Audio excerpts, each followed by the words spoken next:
يقال ان سيدنا موسى يقول يا رب لا اسالك عن اخي هارون، ويقول عيسى لا اسالك عن مريم امي، ويقول ابراهيم لا اسالك عن اسماعيل ابني. خلاص سبحان الله العظيم، لكل امرئ منهم يومئذ شأن يغنيه. خلاص الثابت الوحيد سيدنا محمد فقط، لانه اراه الله النار من قبل، اراه ملك الموت من قبل، ثبته عسى ان يبعثك ربك مقام، هذا هو المقام المحمود، هذا الثابت الوحيد. كل شوف ما من ملك مقرب ولا نبي مرسل الا ودعوته يومها يا رب سلم يا رب سلم، الا سيدنا محمد يا رب امتي يا رب امتي عليه الصلاه والسلام. عليه الصلاه والسلام. هل هذا رسول يترك؟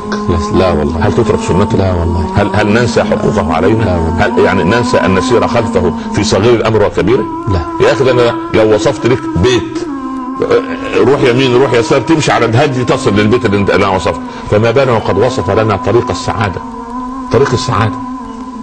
ولذلك يعني اعجبني من خير ما اعجبني ابن القيم لما سمى كتابه عن الجنه حاد الارواح الى بلاد الافراح. طب اسم جميل. فالرسول هو حاد الارواح الى بلاد الافراح عليه الصلاه. هو الذي اخذ بايدينا، فلماذا لا نتنكب طريقه؟ هذا هو السؤال. ما الذي يعطلنا؟ ما حجتنا؟ ما هو تعللنا؟ يا من اخرت الصلاه عن وقتها ليه؟ انت يا متمرد على الحجاب ليه؟ الفلسفه الكاذبه تضحك على الشيخ عمر، اضحك براحتك، تخدعه الشيخ فلان والشيخ اتخدع، انا اخذ في عرضك اخذ يا سيدي براحتي. ثم بعد فلا بد هذه الحلقات تكون منبهه للامه.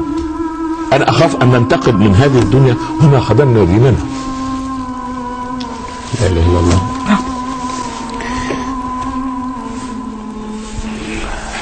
شيخنا